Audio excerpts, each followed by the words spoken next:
That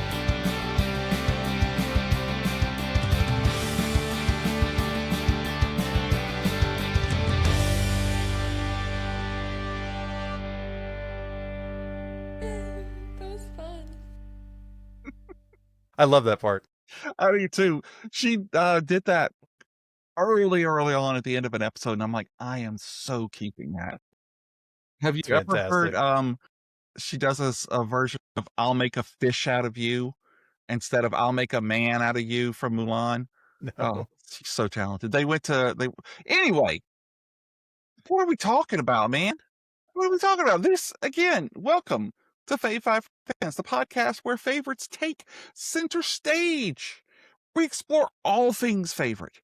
I'm your ever enthusiastic host, and you better agree with me, Jamie Ray. Absolutely.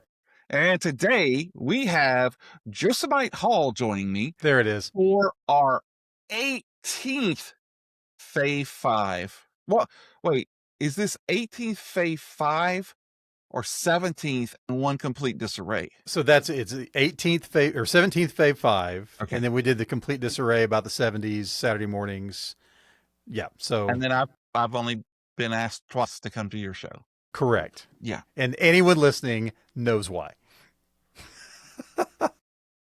I can't disagree. I love you, man. So, what are we going to talk about? This getting ready for Father's Day. So we have talked about classic television dads. We have talked about modern television dads. Mm-hmm. You came to me a couple of weeks ago and said, hey, Jay, let's do an episode on bad dads. Yeah. So then I had to ask the obvious question, which I'm sure all of our listeners, thousands of them across Hungary and other places, are asking, what is the definition of a bad dad? And I'd ask you this. That you sent. So the question is this like a dad who's not good at being a dad, like a Homer Simpson kind of thing? Or is this a dad who's a bad guy, like a Darth Vader kind of thing? And your response was yes and yes. So what I'm hearing is anything goes. Anything goes, baby. Love it. And Yeah. these can be from TV, movies, books. I guess we could do songs like Janie's Video Got a games. Gun. Oh, video Video games. Okay. Just saying. So I didn't any choose any media. from songs. I didn't either, but when I was thinking about it, I thought Janie's Got a Gun. Yeah. Uh-huh. Not a good dad. Not a So, good dad. There you go. Well, good. Well, listen, I am so ready. Let's get right into it. Here we are. Let's do it. All right. As always, we'll start with honorable mentions. Those are the things that, just barely couldn't make the list. So it is a deep well that we're going to. It is. So honestly, we could do like 10 episodes of this show and people still leave people off the list. Yeah. So give me 2 honorable mentions that just didn't make the cut. So I got to tell you, we were talking about this before we started. This was harder than I thought it was going to be, Oh. partly because of the volume. Like you could do a whole Fave Five Bad Dads from Game of Thrones, or Bad Dads from the MCU, or Bad Dads, just all these different shows and properties that have lots of not great dads on them. And I struggled, and tell me with the like not good at being a dads. Mm-hmm. Because I realized that I love those guys, like the Phil Dunphys and the Clark Griswolds of the world that are just complete screw ups. How is Phil Dunphy a bad dad? Well, he's just a complete goofball. You identify with him so much that that's the problem. It's like I've lived my life by him. Right. But I love those guys. And so I couldn't bring them because I didn't want to like disparage them as bad dads. So my list is actually a little bit bleak. So just prepare yourselves, folks. Okay. There's some not great stuff that happens, but less so in my honorable mentions, which is what you asked me. So we'll get to it. Okay. My first honorable mention is Royal Tenenbaum. Yes, I saw this on multiple lists. Oh, Gene Never Hackman. seen the movie. Really? I can't stand those types of movies. Okay, so you're not a Wes Anderson guy. No. Okay. I loved his Starship Troopers. Yeah. That's about the last thing he did that was anything like that. But yeah. So Wes Anderson, this is Royal Tenenbaum. It's Gene Hackman in a movie called The Royal Tenenbaums. It came out in 2001. And this guy the movie starts with him basically telling his kids he's leaving his wife. and they separate. He is wildly narcissistic. He is selfish. He is unpleasant to everybody. He spends 22 years living in a hotel by himself, Okay. and he gets kicked out finally after 22 years. And when he gets kicked out, he realizes he has nowhere to go. His kids have kind of grown up. They've had good careers. They're kind of in a weird spiral on the back end of it. And so he makes up having stomach cancer so his family will feel bad for him and bring him back in, Okay. which works for a little while until they realize, oh, wait a minute, he doesn't really have it. And then, as you would expect, they're not big fans of that, and they kick him to the curb, and you get the idea, right? He is not a good, but I want to tell you the last bit about him that I think is just so amazing. So he dies at the end of the film. Spoiler alert from a film that's 25 years old. He dies of a heart attack. And at the funeral, they read the epitaph that he wrote for himself, which is, died tragically rescuing his family from the wreckage of a destroyed, sinking battleship. This is how into himself this guy is, right? I love that. But again, it's Gene Hackman. So, he's got that kind of gruff charm that just works. He can play that surly, kind of unpleasant guy, but then there's still something about him that there's kind of a wink and a smile as well. Yeah. That just, I love that film. I'm a big Wes Anderson fan, and that's Royal Tenenbaums is one of my favorites because of this particular performance. Okay. Oh, again, never seen it. I've heard if you like it, that you would like it. That's it. Yeah. Yeah. Yeah. Yeah. If you're into those movies, if you hadn't seen that one, check it out. If you don't like them, You're not going to to like that one, because that was really kind of the one that kicked off his direction there. Yeah. And by the way, the other guy's name was Paul S. Anderson, I believe. They did RoboCop and Starship Troopers. And yeah. Anyway. All right. Well, you have another? I do have another, and only one other. Okay. Pap Finn. Huckleberry Finn's dad. Oh. We're going to get a little literary, not a lot literary, but we'll give you a little bit. So Huck Finn's dad, he doesn't do a lot, but he is abusive. He's an alcoholic. He abandons Huck to the widow, Douglas, and then comes back because he has this idea that Huck has money, and so he's going to try to get the money from Huck. And so he takes him back and then basically just locks him in the cabin to keep him from being adopted and taken in by the widow and the judge. And then Huckleberry Finn escapes from the cabin, and that begins his adventures. So really, that's the extent of Pap's involvement in the story. But all the way through the story, you are getting Huckleberry Finn is a product of his dad. Even though he didn't spend a ton of time with him, he was fairly young when all that, when he left. And he's pretty young in the book, but his view of society, his kind of cynicism about things, and also his willingness to figure out how to get over on people to get what he needs. He learned that, right? That came from watching Dad. So kind of a pivotal figure in his world, and truly a not great dad, Pap Finn. That's great. That's a great pick. Great pick. So for mine, I kind of went a little in different route. So honestly, Jack Torrance was going to be on the list. He is probably would be under the column of worst dad. So up till just I don't know, 2 days ago, maybe he was on my honorable mentions. And then I came across the title and I remembered watching this as a kid. Excuse me. And I am going to have to end up choosing. Now, this is a bad dad who becomes a good dad. Fair enough. Okay, but the vast majority of the movie, he's a bad dad. I've got one of those. And I am talking about Bill Bixby as Mr. Donovan in the Apple Dumpling Gang. Fantastic. I love that movie. Oh, yeah. I love that movie. And he is a bad dad. I mean, he doesn't want these kids at all until he finds out they probably have money. Right. And then he's only watching them with the barest minimum because he wants the money. But then at the end of the movie, when they're all, was it floating on like a wagon train or something, and he risks life and limb to save them. But throughout the movie, he's constantly scheming, how do I get rid of these kids and get their gold? You know? And it's a fun movie. I still have memories of watching it, Yeah, in on the big elementary screen. school on the big screen, okay? Yeah. Because they would send those movies around on for Oh yeah, yeah. So I the reel to still reel in the remember that. back. Yeah, I've got it on VHS, I've got it on Beta, and I have it on DVD. I don't have a Blu-ray or anything of it, but it would definitely go down as one of my favorite, live action, and I hope to That's awesome. God they never remake that movie because you cannot find a Tim Conway or Don Don Knotts Knotts. Yeah. to fill those boots. I think that's one. So great call. Thank you. I think that's one that isn't going to get remade because nobody remembers it except for like you have to be the right age as we Mhm. are Right. to have seen it in the theaters, to seen it go. But if you're not, you've never heard of it. Yeah.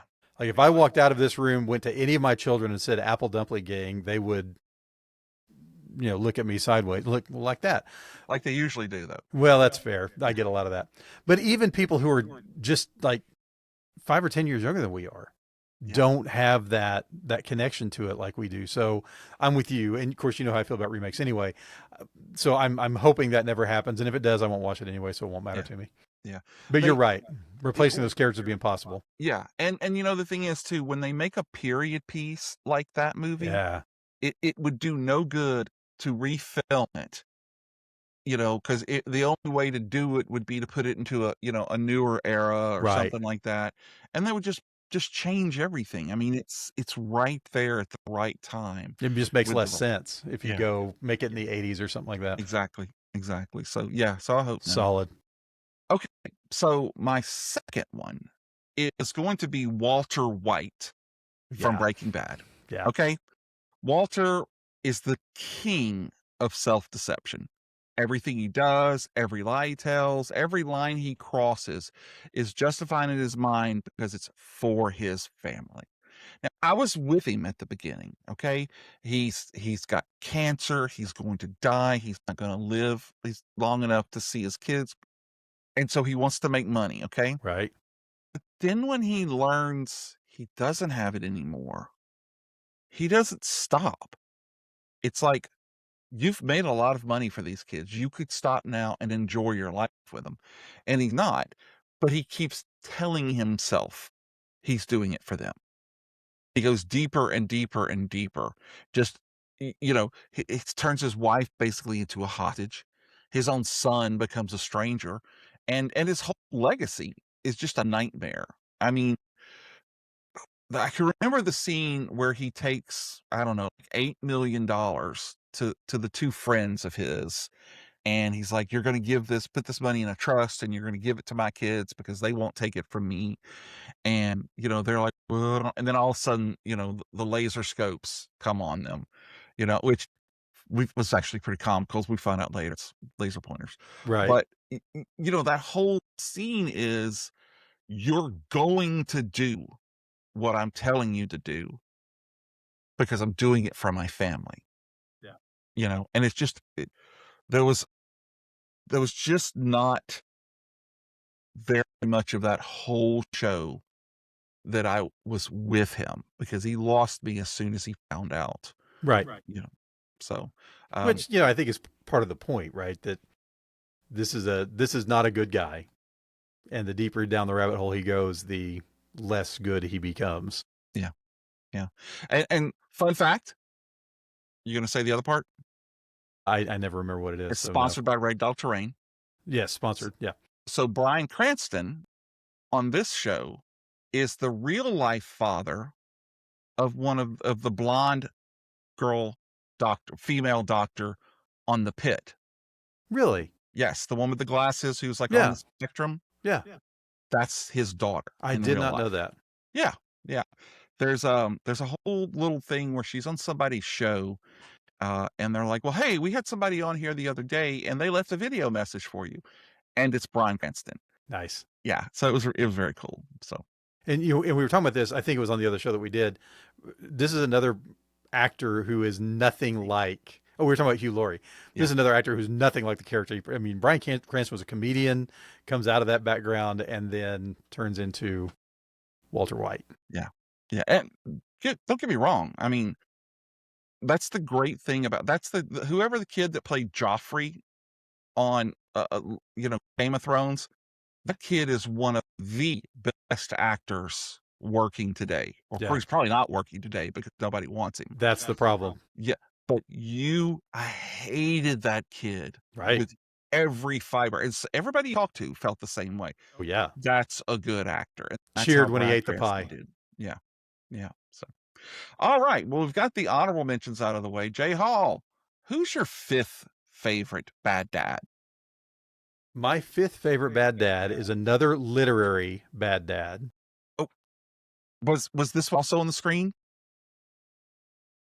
Okay, because I have in my mind what one of yours is going to be, and it's from a novel. Really? Yeah, but we're going to see. I can't wait to see where this goes. Okay. No, this is Reverend Nathaniel Price. I don't know that name.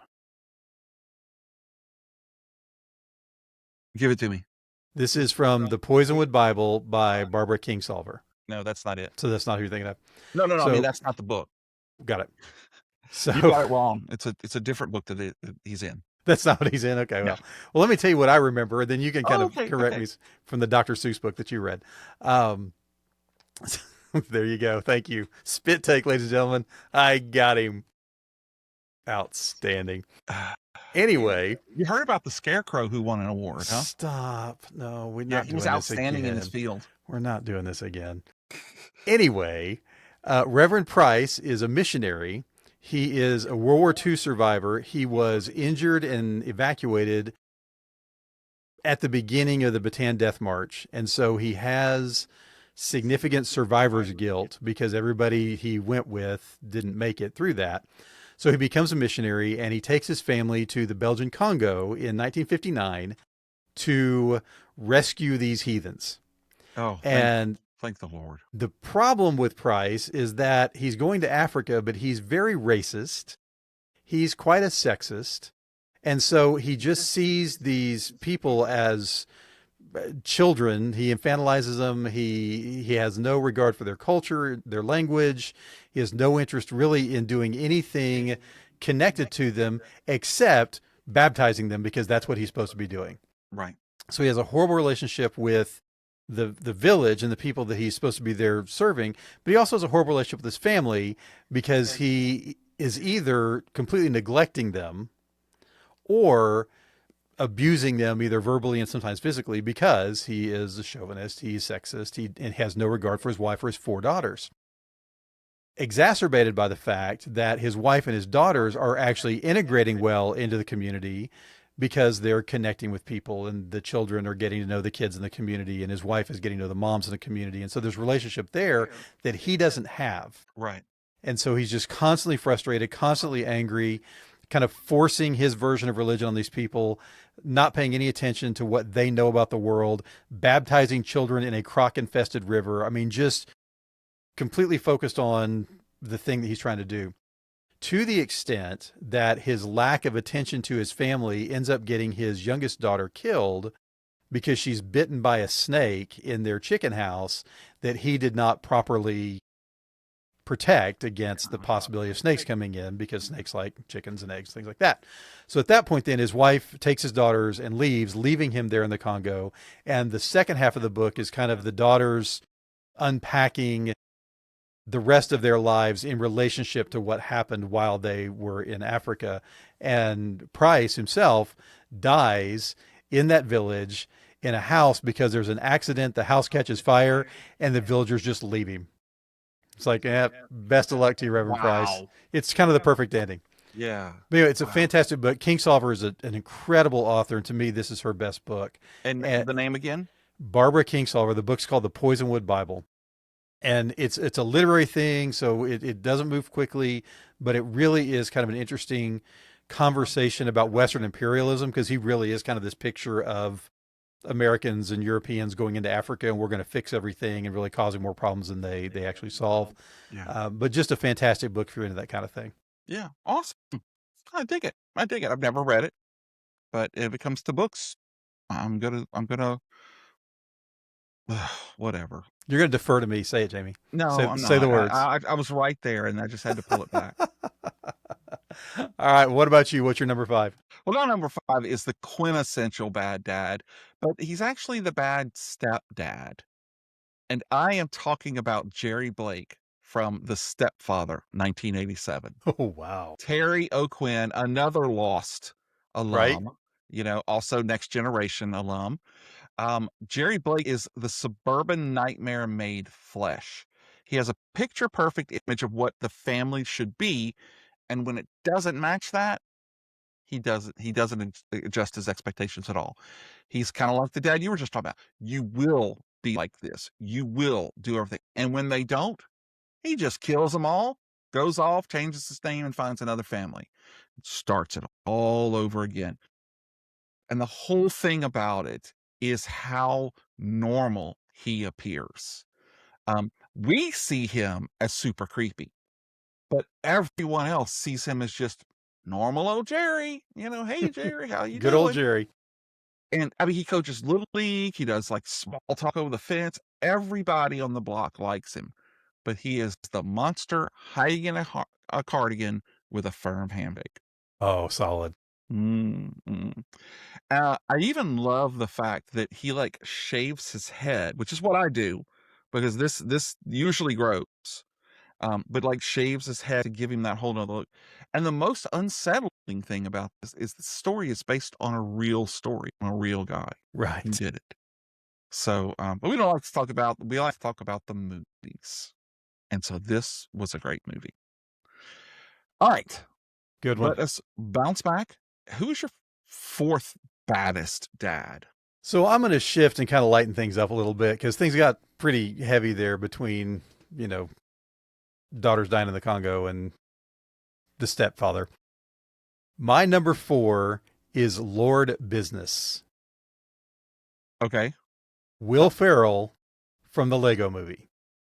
Oh, okay. Oh, yeah, because, so as you remember, Lord Business is... Oh, outstanding. No, it's not. I'm sorry. You hit the wrong thing? By mistake. Oh my gosh.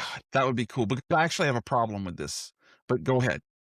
You have a problem with this choice? Yes. Oh, good. I like it when we fight. It's so fun. I guess. I don't know. So Lord Business, his whole thing is he wants to freeze the Lego world the way it is with the Craggle. And there's a prophet that remembers the man upstairs. And so when Emmett goes into the real world, which when I saw this movie with my kids in 2010, this movie was 2010, 2014, something way back, right? When it shifted into the real world, I had no idea that was coming. Okay. So Emmett goes into the real world, and this little boy is in this room full of Lego sets that are just, everything is a perfect set.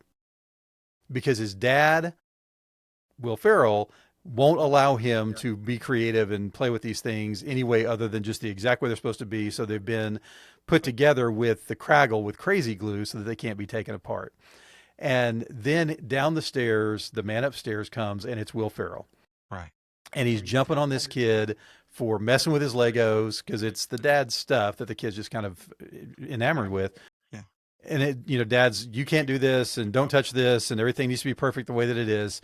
And then Emmett, the Lego guy, gives this speech to Lord Business about what things should be, which wins over the dad's heart because all of this is actually a story that is taking place from the perspective of a little boy. And so the dad says, okay, you're right. He recognizes that. So this is one of those bad dads that becomes good. Dad realizes that he's stifling this kid's creativity, and it kind of opens the door, which brings the sister and the Duplo blocks in, all this other insanity, fixes things happily ever after. Everybody rides off into the sunset. But for most of the movie, like with Bill Bixby, Lord Business, the man upstairs, Will Ferrell, is a bad dad. Okay. All right. I want to hear your problem with this. No. You know what? I've got to stop doing that because that is your favorite, and if that's what you want to go with, I think that's an excellent choice. Is this a movie you didn't like? No, actually, I really enjoyed this movie. Okay. Yeah, I really I'm just trying to enjoyed figure out Lego what yours. Batman too.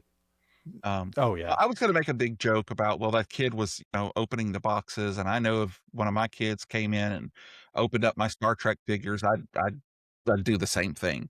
But I decided to just let it go. So I'm not saying that you're a bad dad, Jamie. No, But better you not. kind of just said that you were.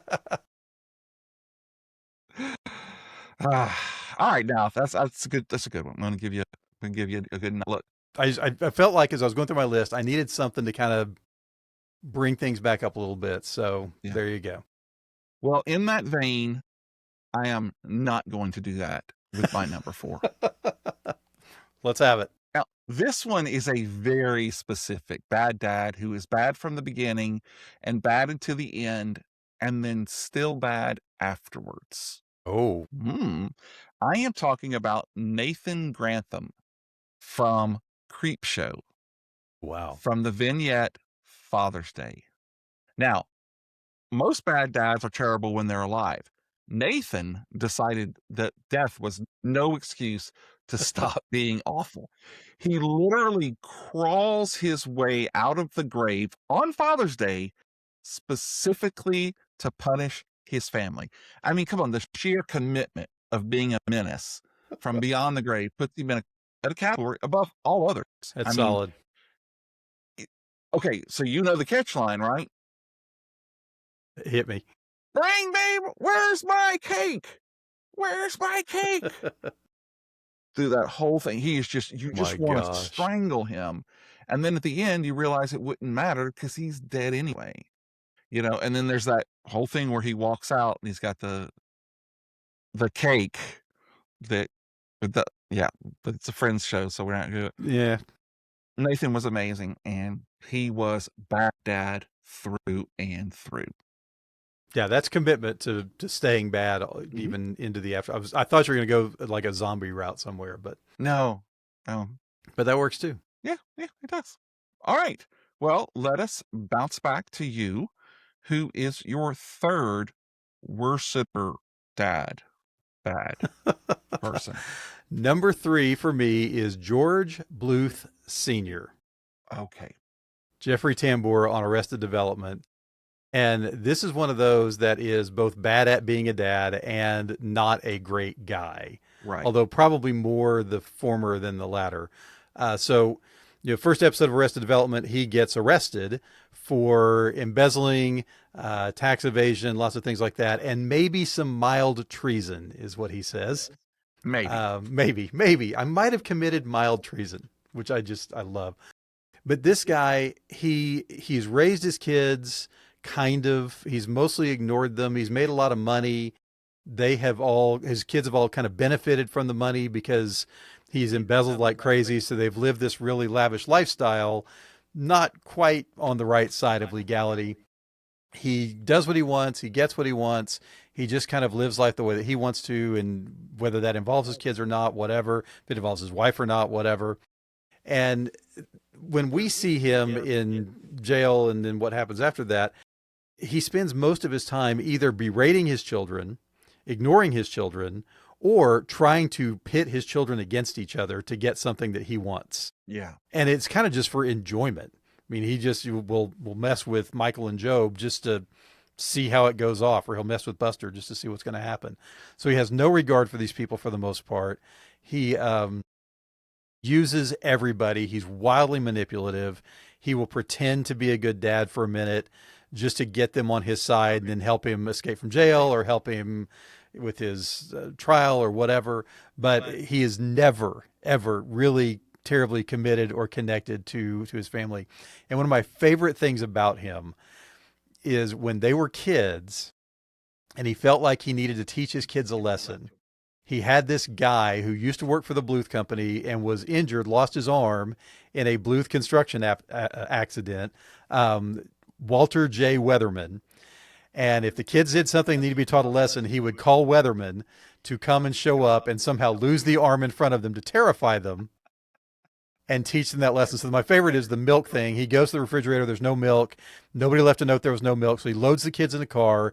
He's going on and on about we shouldn't have to do this. If you'd left a note, then we'd know. And he hits Weatherman in the street. Weatherman's arm stays on the hood of the car while he goes flying off. The kids flip out in the background, and George turns around and goes, "And that's why you always leave a note." And again, this is one of those characters that is so utterly ridiculous, but played so straight and so like just perfectly by Tambor, who's just a fantastic actor. And you just, again, you hate him and you're designed to, but you also just love waiting to see what's going to happen next. So that's my number 3, George Blue Senior. That's a good one. I like that. I've watched that show before. Oh, I love that show. Yeah, he was so bad. He actually didn't one of his sons become really blue. Actually, it was his son-in-law, but son-in-law. Okay, all right. Yeah. All right. Good choice. Thank you so much. So I am going to give you my number 3 that is the complete opposite of this guy. Okay. He is a literary dad and he's a movie dad. I am talking about Louis Creed from Pet Sematary. Oh, yeah. Okay. This is where the list is really going to take a turn because Louis is not malicious. Right. He's grieving. He's desperate. He loves his family so completely that when tragedy strikes, and it's either in the original or the new one, he reaches for the last thing, the thing that he was warned not to touch. Sometimes that is better.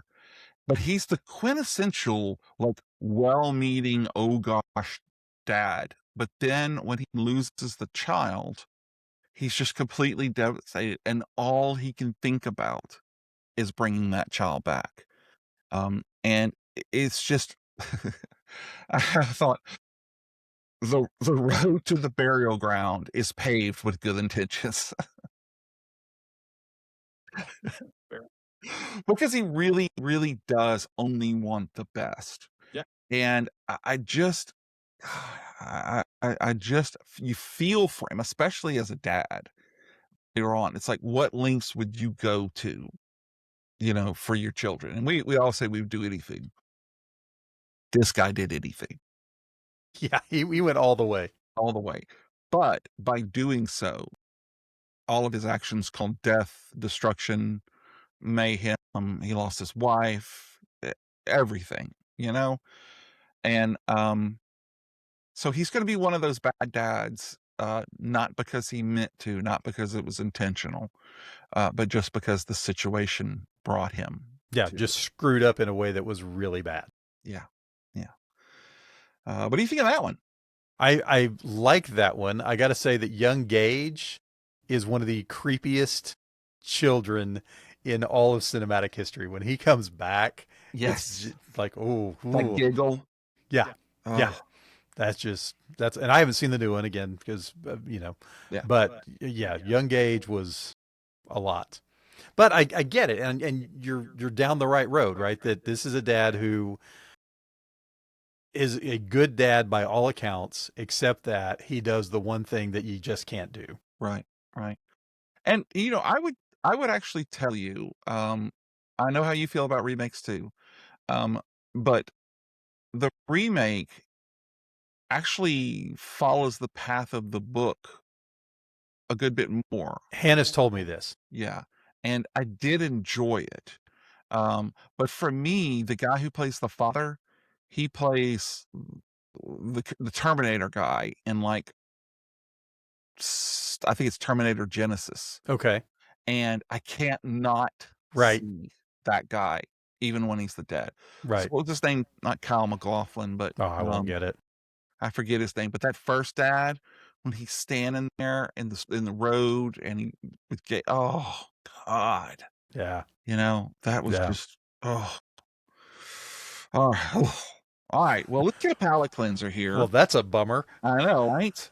But we are at the point of the show where we're going to stop and take a break. And as you said earlier, we're doing this because it's Father's Day.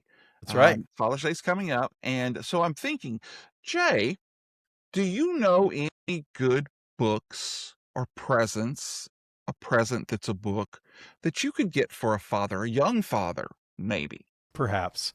Jamie, that's a fantastic segue, as you know, and as Ooh. we've talked about on our other dad-related shows. I do happen to have a great suggestion for a book. It's there you go. It's backwards, I think. No, we can see. Was it right in there? Oh, there you go. Okay, looks backwards to me. So I do have a book that I wrote. Gosh, has it been 3.5 years ago now? It's been a while because it just came out when we started. Well, right, because my grandson had just been born, which was where the book came from. But yeah, it's called God Help Me, I'm a Young Dad, 10 Essentials for Becoming the Dad Your Kids Need. And it is just that. I mean, it's 10 things that I think are really significant for dads to have in their lives so that they can then help build them into the lives of their kids. I come at it from a faith perspective because that's who I am. So we talk about things like being loving and being joyful and being thankful and serving, just all these different things. And the book is meant to be intensely practical.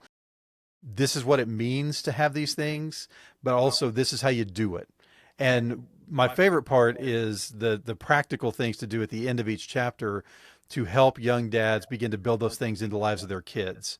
So thinking about gratitude at the dinner table and talking about what you've been thankful for that day, or when you go to serve in whatever that looks like, to take your kids along with you, or to find ways that your family can go and serve in whatever way is meaningful for you, to teach your kids the value of giving part of themselves away to others.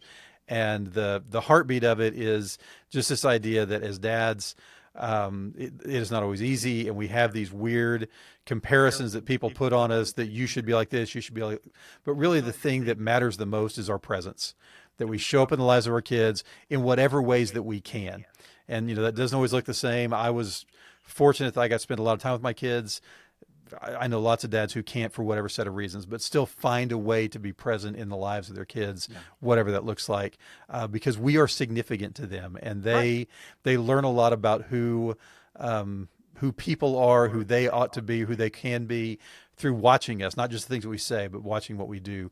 So it really is meant to be an incredible encouragement. I wrote it for my son when he was about to have his son, but wanted to share it with young dads just to say, God knew what he was doing when he put you in this family, and he can help you be who you need to be so that your kids can be who they can be. So you can find it at jhallwriter.com is my website. You can also go to Amazon and pick it up there, but God Help Me, I'm a Young Dad. I'm proud of it. And I love getting it in the hands of young dads and just watching them grow. Yeah. Well, two things that I love about it. The first thing I love about it is that it's a chapter book that, first of all, it's not a huge book. I mean, it's very non-daunting.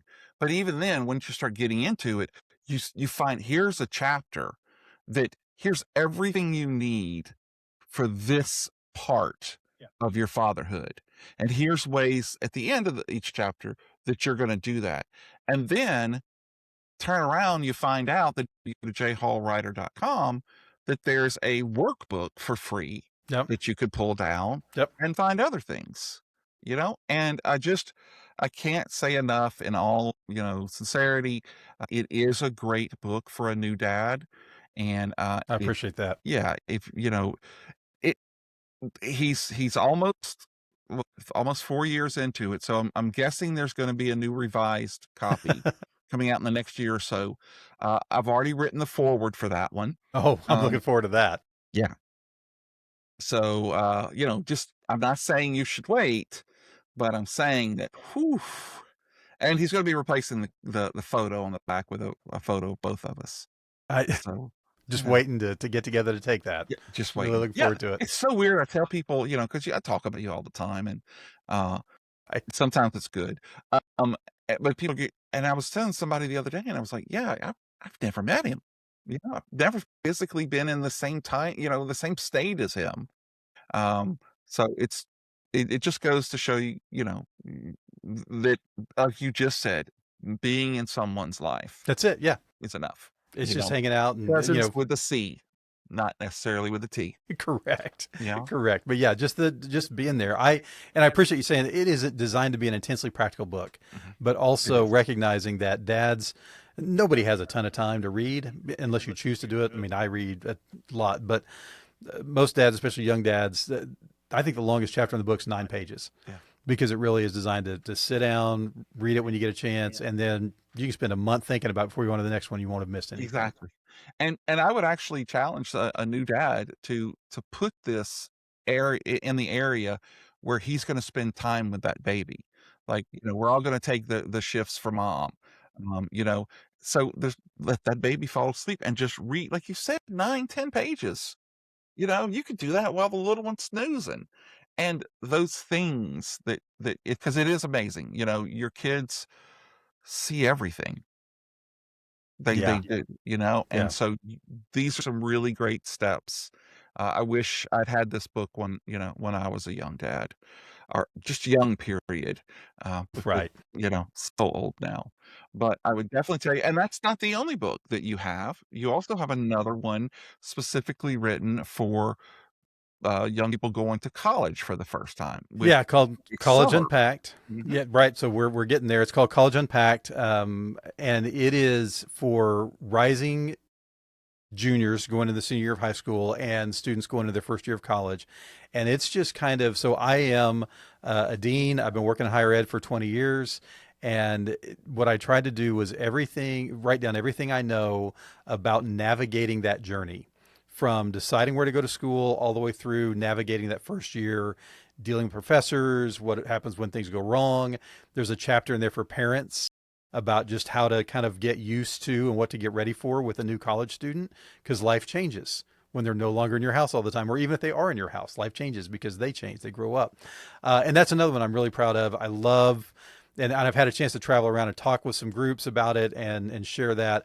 And I love helping students be more successful, be more prepared to be successful as they walk into their college life. It came out of the fact that I work with thousands of college students in my role, and I see so many of them struggle, not because they're not smart or not prepared, but because it's just a convoluted, complicated world. And students aren't necessarily prepared for the kinds of interactions and just preparation and time management and those kind of things that are such a significant part of college life. And so it really is designed for both parents and students to just think about, here's where we're going, here's how we can get there, and here's what it looks like when we do. Yeah. And that's so important because, I had a friend tell me they just went to a parent orientation with the kid, and they were one of the very first things they talked about was, okay, so this is going to be the syllabus. And they literally stopped to explain what a syllabus was. And, you got to think that but some people just may not know that. Yeah. You know? And so all of that stuff is going to come at you in all different ways. And again, it is a great book. It's chapters in it. I just again, it's to go on, buy the book for your dad and buy this book for your new college freshman. There you go. Yeah. And then just send Jay money. Just money. Yeah. I'll send you a book or not if you want one, but just send me money. That'll be fine too. Yeah. And I will say, if you're interested in getting an autographed copy for somebody that you're buying as a gift, you can hit me up at Okiebook Cast all over social media, and we can coordinate that very easily. Yeah, that's what I did. He actually made me pay for his autograph. Yeah, I've talked to Hannah, and she's like, "What? No, he's supposed to do that for free." that is not "No, true. That is that's not $50 true. I spent. I'm just That's saying. also not true. Oh my gosh. All right. All right. Well, enough about that. Enough commercials. That's it. Let us get down. You ready for this? Man. What's coming up next? Penultimate. Nobody says penultimate. We do. We do. You know what that's from? The voice is familiar, but I won't get it. Supernatural. Oh, okay. Yeah. Then I wouldn't it's, have got it. Sam. Yeah, it's Sam saying it. it. I've not watched that show, so I know nothing about it. Yeah. So anyway, all right. So what is your second worst dad. My second favorite worst dad, bad dad, is Ego, Kurt Russell from Guardians of the Galaxy 2. Yes. And I'm going to confess right here, I only know about this from Guardians of the Galaxy 2. Okay. So if it's different in the comics, don't come for me because I don't know. And I'm telling you right up front, I have no idea. So let me just tell you this, okay? Okay. Just so you get an idea. All right. He's called Ego the Living Planet. Right. So he is literally a He's the planet. planet with a face that goes Yes. through space. Okay, so let me ask you this, and then we'll stop nerding about this. Does he have the human extension like Kurt Russell in the comics? I don't know. Or is he just the but planet? I don't believe so. Okay, so yeah, it's Ego, the living planet, but in Guardians of the Galaxy 2, he has this human extension that is Kurt Russell. With incredible feathered hairdo. Oh, so well feathered. So Ego is a celestial, and he has this ambition of essentially recreating the universe in his own image, which means he's going to wipe out everybody else. But to do that, he needs another celestial.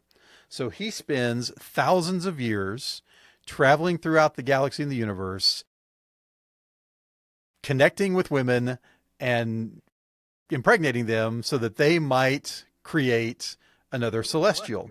Right. And then he has people go and collect these children, bring them to him. He tests their DNA, and if they do not have celestial DNA, he does away with them. Yeah. This is Ego. This is not a good dad. I mean, you're talking about infanticide on a very, very large scale, potentially millions of children that he has done away with. So one of his children is Peter Quill, Star-Lord, and Yondu kidnaps Peter Quill, is supposed to take him, decides not to, but Ego finds out about him anyway, brings him to the planet, and they're playing catch, and he's telling him three important things. One, I'm your dad. Two, you're a celestial. And three, he kind of accidentally let slip that he killed Peter's mom. And at that point, things go off the rails quite a bit for Ego because Peter decides, I'm going to end you. Right. And thus the incredible battle sequence that goes on all the way through that as the Guardians gang fights Ego, the planet. But again, this is one of those great performances. Kurt Russell does this fantastic job of seeming like the most reasonable, rational guy in the universe, except for this one thing about him that is completely unhinged. Yeah. But even when he's talking about it, because he is a celestial and he is so far above everything else, to him it's the most rational, reasonable thing in the world, that of course I would be making the world in my image, because why wouldn't I, right? Why wouldn't everybody want this to happen? Which just makes the performance that much better. And even when he lets slip about, I felt bad putting that tumor in her head, or however he says it, like he's not bragging about it, and he's not really, to him, that's not slipping up. It's just, well, of course I did this because that's what I do. Yeah. And then away we go. I'll tell you, I love me some Kurt Russell. Yeah. He's had so many great roles, but this movie really peeved me because as a young man, he had that beautiful feathered hair. And then as an older man, he had this beautiful hair and this beautiful beard. I'm like, It's hard. It's tough. Yeah.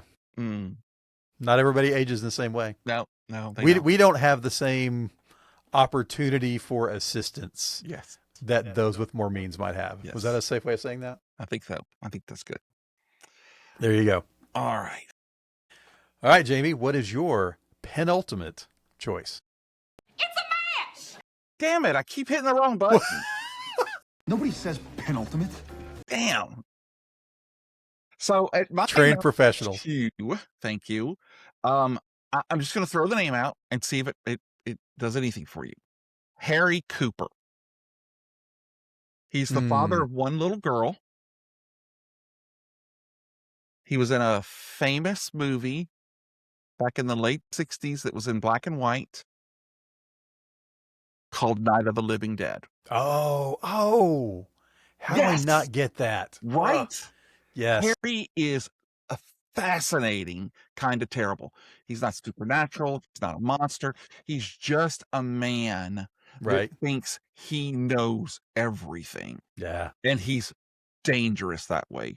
He's stubborn, he's cowardly, he's selfish, he's wrong about everything and refuses to admit it even when the world is coming down around him. Um, it's a film full of actual zombies, actual monsters, but I think Harry ends up in that house being the most dangerous of all. Yeah. He contributes nothing but conflict. He costs people their lives, and he never once accepts responsibilities. The other day I watched the original, and then I watched Tom Savini remake, and they're both just, there's nothing about this man that you can find. The poor wife, I'm kind of thinking that when the child came and bit her and she died, we just don't have to deal with Harry anymore. She was sticking her arm out. Yeah, just go ahead. Just right here. Yeah, go ahead, please. Right, yeah. Take another bite, baby. Go ahead. Just go for the neck. Go for the neck. But go see dad. Go see dad. But just a horrible, bad dad. Yeah. And so really when I started this list, I had never even thought about him. It wasn't until watching that like about a week or so ago. Shout out to Nelson for loaning me the Steel book. I don't Nice. have a 4K to play it in, but I watched it and really enjoyed it. But it's a horrible, horrible man, and which makes for a worse bad dad. That is a fantastic pick, and I'm a little bit embarrassed that name did not ring the bell that it should have. It's okay, yeah. Love that movie so If I'd have much. just said Cooper. Right. Yeah, probably would have immediately go, oh, yeah. Awesome. All right. So we are at your absolute favorite worst dad. So I'm interested to find out if he's the baddest dad or if he's just your favorite bad dad. I'm going to say probably he's my favorite bad dad, but not necessarily the baddest, although he's pretty bad. Okay. But it's hard to top, Ego killing millions potentially of his children. And you've actually already mentioned him. My number one bad dad is Jack Torrance from The Shining. Really? Okay. And specifically, I mean, we can talk about the book, and I will because I'm me, but specifically Nicholson in Kubrick's version. And I know how Stephen King feels about it, and I get it, but I also know that you cannot touch Jack Nicholson's performance in that movie because that's about as unhinged as a human can get. Yes. Which is ultimately kind of where Jack Torrance ends up. So for those of you who don't know what we're talking about, The Shining by Stephen King. Jack Torrance is a writer. He is an alcoholic. He is not very successful at what he's doing. He's been fired from a teaching job because he showed up drunk and beat on a kid and things didn't go well. He's abusive to his wife and his son, Danny, to the extent that he broke Danny's arm. Yes. In kind of a drunken rage. He decides to get sober after a car accident when he's drunk and he runs over a bicycle and realizes, oh, wait a minute, I could have actually killed somebody. Never mind that I injured my son. Again, this is not a good dad. No. So takes a job at the Overlook Hotel as the winter caretaker. And he's going to take care of the boiler and just make sure everything goes well. And he thinks it's going to be the perfect opportunity to be isolated, to sit down, to write, finish the play that he's working on. And this can be a great winter, just he and the family. What he doesn't know is that the Overlook Hotel is haunted by ghosts, and the ghosts start messing with him. Bad. And eventually send him completely over the edge into basically a homicidal maniac running through the hotel, trying to end everyone who is there with him, his wife, his son, poor Mr. Halloran, who never, did anything but his job. Yeah. And just this descent into madness that ultimately ends in the film with him chasing Danny through the hedge maze in the blizzard, trying to kill him, and then ultimately him dying himself. In the book, it happens a little bit differently because Danny, through The Shining, brings him back to himself a little bit, and he allows Danny and his mom to escape and then dies when the boiler blows up because he forgot to do what he was supposed to do. Right. But Again, this is one of those that, as much for the performance, Nicholson is so broken at the beginning, hopeful, and then completely unhinged. And that transformation is fun to watch, is probably the wrong way to say that, but it really is amazing to watch. And again, this is one of those movies, I don't know how many times I've said this on your show, that I saw way too young. Thank you, TV movie of the week. And remember kind of watching it like this, because there were some things that were a little much for my probably 8-year-old eyes. A lot of things were too much for my 8-year-old eyes. Teddy bears too. Every bit of it. Right. But again, I love the book. I like Kubrick's movie. I get what King doesn't like. I was not thrilled. You know, Stephen King later was like in charge of the miniseries with Steven Weber. That is okay, but it just doesn't have the same menace. No, but it's a great ending. Well, right, because it has a different ending then. But the menace in Kubrick's version and the performance of Nicholson, it's like a character of its own. Oh, absolutely. Yeah. Everything about it. Everything about it. So that's my number one. Jack Torrance chasing his wife around with an axe. Pretty bad dad. Yeah. Yeah. Good choice. I dig it. Like I said, it was almost on my honorable mention until just a couple days ago. Honestly, kind of figured it would be. And you know who else I thought it was going to be? I was going to ask who else you thought it would make my list. I thought it was going to be Scout's father in To Kill a Mockingbird. Atticus Finch. Atticus Finch. Thank you. Thank you. That's who I thought was going to be one of yours. So, we actually do research these things a little bit, or at least I do. I think you do, whatever. And so when I was looking through lists, he came up. Yeah. But more for what happens in Go Set a Watchman, which is the sequel to Killing Mockingbird that I've not read.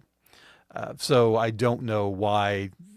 I think it's kind of about his attitudes and things that happened after that. But yeah, he never occurred to me as a bad dad. Okay. I just, for some reason, I thought you were going to say it. So I'm also surprised that we haven't said this person's name yet. Come on. But this guy was a bad dad across many movies, but ultimately made the redemption and became a good dad. And I'm talking about old Anakin Skywalker himself. Yeah, you are. Darth Vader. And honestly, it was really never a competition. As soon as we talked about doing this, it has to be Darth Vader. I kind of thought this is where we would end up. Yeah. Yeah. And I'm like, where do you even begin? Right. I mean, so settle in, because we got 30 more minutes of show now to talk about this. I mean, he finally meets his son, finally figures out his son destroyed, his biggest toy that he ever has, reaches out to him to try to, make peace with him. And when the kid won, he cuts his arm off, and then he's like, we could take the galaxy. We could, that one alone right there makes him the horrible dad. Right. But then he finds out his other kid is still alive, and he wants to go for her and turn her over to the dark side. And it's just, how can you be this bad? And again, he has his arc at the end, where he finally redeems himself and, throws the emperor off. But it's just what he does elevates him above everyone else in my book, because in trying to save the woman he loved, the wife he loved, Right. he basically and some people will say he never knew. Some people will say he didn't want to know that the children were still alive. Right. He wanted to believe when Palpatine told him they were both dead, or that the child was dead, And so I think, especially with these like AI fan movies, you're seeing a lot of that time period, right between 3 and 4. Right. It's just, I kind of am leaning more toward he didn't want to believe that he was still a father, because he wasn't a man anymore. He wasn't a husband anymore, Well, yeah, right. And this is a guy who read thoughts and, all the different kind of things that are possible with the Force. It's hard to imagine that there wasn't a part of him that wasn't aware. Yeah. But you think about, this is a guy who had his daughter tortured, right? As he was trying to extract information about the rebels and Star Wars. And right. This is and not a good how could you dude. not know? How could there not be something there? When he felt it from Luke, That's it. thousands of kilometers apart. Yeah. But that is not to be taken apart. That's, No, listen, all of this stuff, it's too long, too many things. You just got to sit and enjoy the ride and just trust that it doesn't have to make sense, because life doesn't make sense. So movies don't have to, we put this like burden on movies that doesn't exist in our own existence. Right. But right. yeah, I not only not good dad to his children, but just bad in general. I mean, wiping out planets and indiscriminately killing random gray shirts on the deck. And yeah, that's a fantastic choice, because there are a few worse. Yeah. Yeah. Well, thank you. I appreciate that. Your There you opinion means, well, literally almost nothing to me, but I still appreciate the fact. Well, Yeah. Wow. Well, folks, that's it. Thanks for tuning in to this episode of Fave Five Fans. We hope you enjoyed us talking about the bad dads. Yeah. And if you can, call your dad, give your dad a hug, tell him how much he means to you. Not to get serious here, but, dads aren't going to always be around, and make sure they know. I knew when I lost my dad, a lot of people always say, well, I never got to tell him how much. I never, I let my dad know all the time how I felt. And I didn't mean to go off on this tangent here, but, do something with your dad, do something for your dad. Because he's the only dad you got, you know? Sorry, that was a real bummer. Um, so if the episode resonated with you, there's plenty of ways that you can help to grow the show. You can like this episode, you can rate it, give it 5 stars, you can share it. You can follow us on X or Instagram at Fave Five from Fans, and make sure you follow us at Plastic Microphone at pmstudiopod.com. Is there a .com on there? No, probably not. Just that. Just ask. Thanks so much for being a part of the Fave Five family. We've got more great episodes coming the way, so watch for them. Speaking of new episodes, they come out every single Friday. And Well, I mean, what? every single Friday? Yes, every single show every me single one Friday that they didn't come out. Like last Friday. God, I hate you. I only know this because it was the one that I was on, and I was like, where is it? And I want to tell people. And actually, it came out. It was on YouTube. Oh, see. What happened is, when I put it up, I accidentally clicked the next Friday, and that's the place that disseminates it to Apple and right, all the other places. Feed. So all I had to do was go, click, and then it was out. So it came out on Friday, kind of. It did come out on Friday, just not everywhere.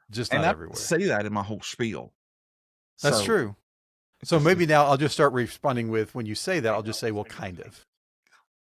And I think you will. I'll absolutely remember it for next time. So be sure to subscribe so you can catch all of the episodes that come out every single Friday. And remember, folks, it may not be the best. It may not be the most popular. But if it's your favorite, that's good enough for me, and that's good enough for Jay Hall. Absolutely. Jay, take us out of here. Happy Father's Day to the dads. Go give them a call. Happy Father's Day to you, sir. You too, man. All right. And happy Grandfather's Day. That's right. By the time this comes out, I'll have 2. That's right. All right.